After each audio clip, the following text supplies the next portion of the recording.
Olá pessoal, sejam bem-vindos a mais uma aula de Direito Penal Parte Geral. Sou o professor Rigueto e hoje nós vamos trabalhar com o tema fonte formal mediata ou secundária. Bom, como funciona isso, professor? Assim, vamos começar da seguinte maneira. As lacunas da lei, o que são as lacunas da lei? Aquelas brechas que existem na lei, certo? Em face do princípio da fragmentariedade, já que a fragmentariedade diz que o direito penal acaba não abarcando todas as áreas que seriam possíveis, certo? Podem ser supridas?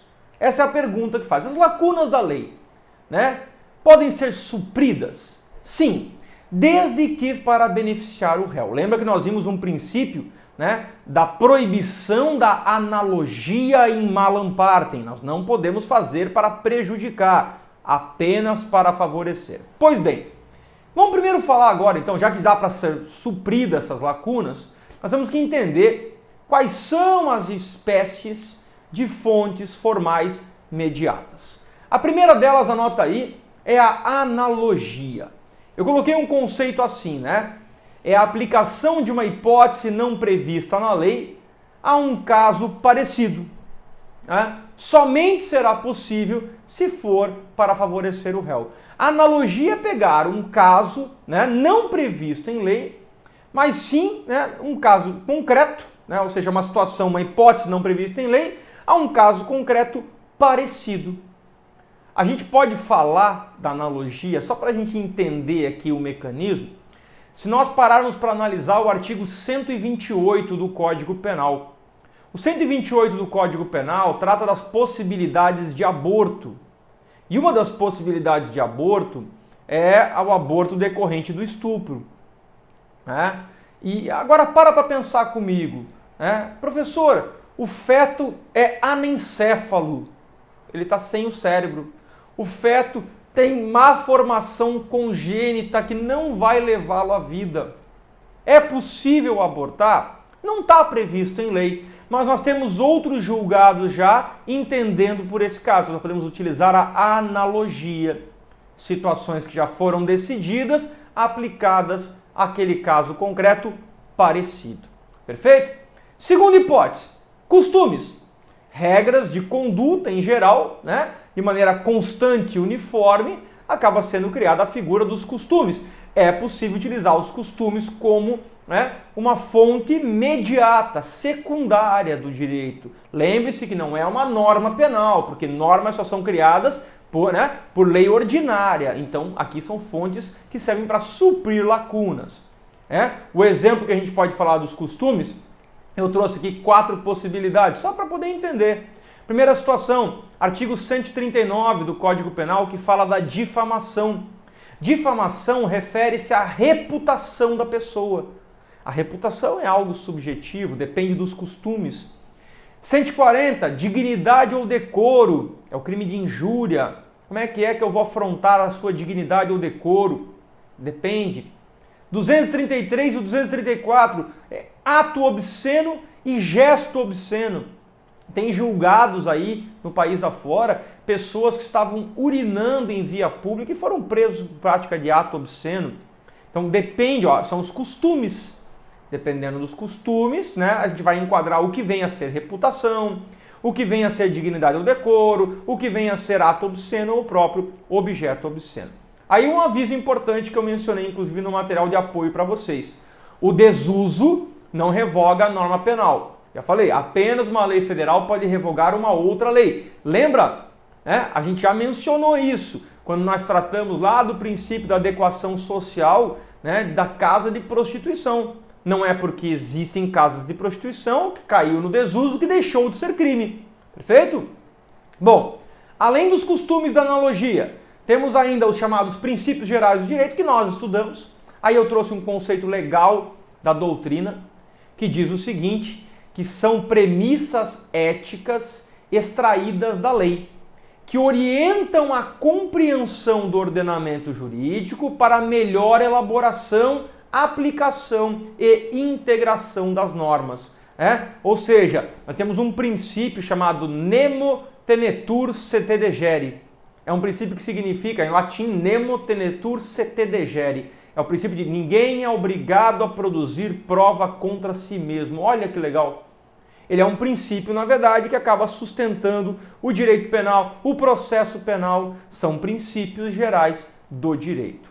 Além disso, analogia, costumes, princípios gerais do direito, tratados e convenções.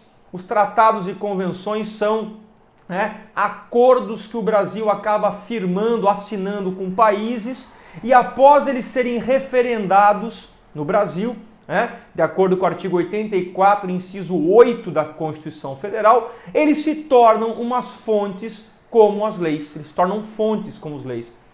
Então eu tenho hoje o Pacto de São José da Costa Rica, que traz esse princípio de ninguém é obrigado a produzir prova contra si mesmo. O Pacto de São José da Costa Rica é um tratado internacional que o Brasil é signatário. Então, uma fonte do direito vindo de um tratado, tá? Além disso ainda, bom, falando dessas fontes, tá? Agora eu vou trazer alguns temas que não são necessariamente fontes mediatas, ou secundárias, mas a doutrina traz como utilização para suprir as lacunas. Primeira situação é a equidade. O que é a equidade? Olha o que diz a lei, o que diz a doutrina. Não é considerado uma fonte, mas sim uma forma de interpretação. Já vou explicar melhor. O juiz utiliza a equidade, espécie de bom senso, por exemplo, quando for excluir a pena, como nos casos do perdão judicial. O parágrafo 5º do artigo 121 diz que na hipótese do crime culposo, o juiz poderá deixar de aplicar a pena se as consequências da infração penal atingirem o próprio agente de forma tão grave que a sanção se torne desnecessária. Vamos dar um exemplo prático. Nós tivemos uma atriz da Globo, a Cristiane Torlone, que, salvo engano, era mãe de um casal de gêmeos, e ao manobrar o veículo na garagem, tirou a vida, atropelou uma das crianças. Ela foi processada? Sim. Até porque nós precisamos averiguar se ela teve ou não teve a intenção de praticar aquela conduta. Ai, professor, mas é óbvio que ela não teve. Quem garante? Nós precisamos, na verdade, saber se ela realmente teve ou não teve a intenção de praticar aquela conduta. Como ela não teve a intenção, ela cometeu o chamado homicídio culposo, praticado por negligência, imprudência ou imperícia. E diz o parágrafo 5º do artigo 121 que quando o crime for culposo, o homicídio for culposo, o juiz pode deixar de aplicar a pena se a dor da perda daquela criança for insuperável, muito maior, incomensurável em relação à pena. Você pode me dar qualquer tipo de pena, nada é mais gravoso do que a perda do meu filho, da minha filha. Ou seja, o juiz aplicou ali a equidade. A equidade é a busca do justo. É um conceito de justiça aristotélico, de Aristóteles, do livro Ética a Nicômaco. Tá? Então é uma base, na verdade, assim, de buscar o bom senso. E esse bom senso, às vezes, não é o equilíbrio exato. Se eu e você estamos com fome e temos apenas uma maçã, parece que o justo é dividir a maçã ao meio. Mas se eu e você estamos com fome e você é gestante, parece que o justo é dividir um pouquinho maior para você. Isso é equidade. Entenderam? É a busca pelo bom senso, a busca pelo justo. Depois disso, temos a doutrina, também, como não uma fonte do direito, mas auxilio na argumentação. As doutrinas são os livros. E temos também a jurisprudência. E aí, a doutrina, são autores das mais diversas áreas e ramos do direito que publicam livros e artigos. Eu já mencionei, inclusive, na minha apresentação, lá no início do curso, nós apresentamos que eu tenho 10 livros publicados. Então, eu sou doutrinador, eu escrevo sobre a matéria de direito, tenho artigos publicados. E nós temos as jurisprudências. E aqui eu preciso que vocês entendam o que ela é. Olha só, é o conjunto de decisões uniformes e constantes dos tribunais, resultante da aplicação de normas a casos semelhantes, constituindo uma norma geral aplicável a todas as hipóteses similares e idênticas. Visto o direito brasileiro é fundamentado no sistema jurídico de tradição civil law, onde a fonte essencial do direito consolida-se na lei, conclui-se que a jurisprudência, enquanto compêndio de decisões proferidas num mesmo sentido por um tribunal, não possui uma competência normativa. Jurisprudência não é lei. Mas o que é a jurisprudência? Vamos imaginar agora de maneira bem tranquila o exemplo. Você é processado na comarca, na cidade. O juiz da sua cidade lhe dá uma sentença, uma decisão monocrática. Ele achou que você era culpado, ele achou que você era inocente, ele deu a sentença. A partir deste momento, dessa sentença, você pode recorrer ao Tribunal de Justiça dos Estados. Do seu estado, do estado vizinho, para onde for o processo. Quando for julgado no tribunal, 3 juízes, chamados de desembargadores, participarão daquele julgamento e darão uma decisão colegiada, não mais monocrática. Quem são esses juízes, professor? Os desembargadores, chamado de relator, revisor e vogal. Eles vão decidir o seu caso, absolvendo ou condenando, e a decisão que eles derem criará uma jurisprudência. Até porque eles fazem isso todo santo dia. Todo santo dia, todo o estado de Santa Catarina desemboca no Tribunal de Justiça em Florianópolis, deságua no Tribunal de Justiça em Florianópolis, processos de pessoas que querem a revisão daquela decisão. Ao revisarem, criam a jurisprudência. Jurisprudência é dividida em 2 partes. Ementa, com T, ementa, e acórdão. Ementa é o resumo do julgamento em palavras-chave, geralmente escritas em caixa alta. E o acórdão são o voto dos 3 desembargadores, do relator, do revisor e do vogal. Perfeito? Então a jurisprudência nada mais é do que esses julgados vindo dos tribunais superiores. Para fechar nossa aula sobre fontes, nós começarmos a tratar com o Código Penal brasileiro. Tá? Nós temos ainda as chamadas súmulas. Olha só, jurisprudência é feita pelo Tribunal de Justiça do Estado, pelo Superior Tribunal de Justiça e pelo Supremo Tribunal Federal. Súmulas são feitas pelo Superior Tribunal de Justiça e pelo Supremo Tribunal Federal. Agora anota aí. Súmula vinculante só é feito pelo Supremo Tribunal Federal. Olha que loucura! Jurisprudência, TJ, STJ e STF. Súmula, STJ e STF. Súmula vinculante, só o STF. Professor, o que é a súmula? É o enunciado pelo qual o STJ ou o STF inscrevem o seu entendimento sobre questões que apresentam controvérsias nas jurisprudências. Tá? E sobre as quais chegaram a uma posição firme em face da sua composição contemporânea. É o pensamento dominante em determinada época. Trata-se de um método que visa simplificar os julgados dos tribunais superiores e, de certa forma, uniformizar a jurisprudência. Vou dar um exemplo prático. Dentro do Código Penal, no artigo 65, inciso 3, a linha D do Código, existe uma atenuante na pena do agente quando o agente confessa espontaneamente a prática do crime. Se você for confessar o crime, você tem direito à redução de pena. Só que o Joãozinho foi ao fórum e disse o seguinte: sim, fui eu que atirei no Pedrinho, mas eu atirei em legítima defesa.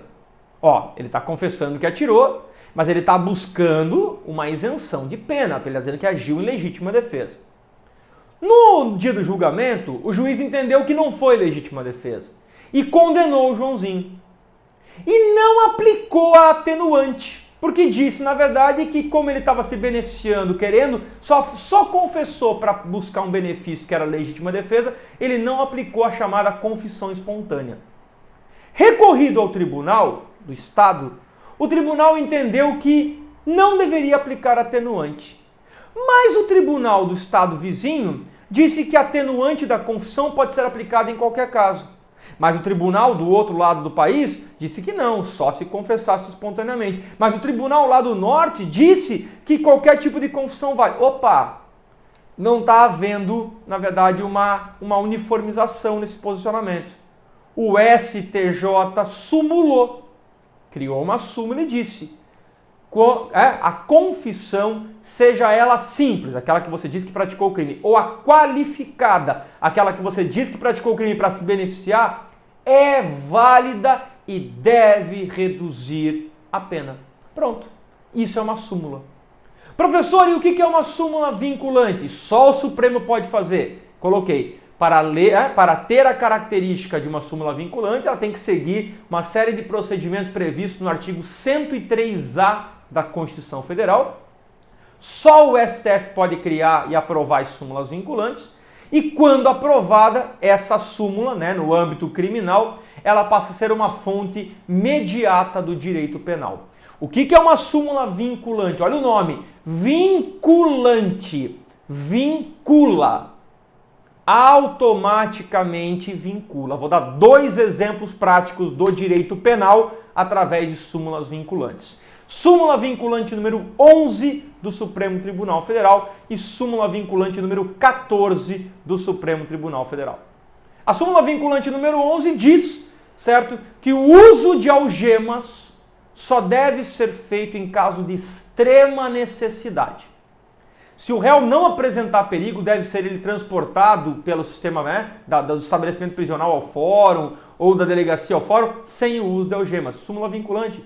E caso haja necessidade, deve ser concretamente fundamentada. Estou algemando o Rigueto porque é perigoso. Ele praticou um crime violento, ele já tem registro de fuga. Se eu não tiver nada, eu não preciso ser algemado. Súmula vinculante número 11. E a número 14 diz que é direito do advogado acessar todas as provas já documentadas no inquérito policial. Eu tenho o direito de chegar na delegacia e dizer: eu quero acessar as provas do inquérito.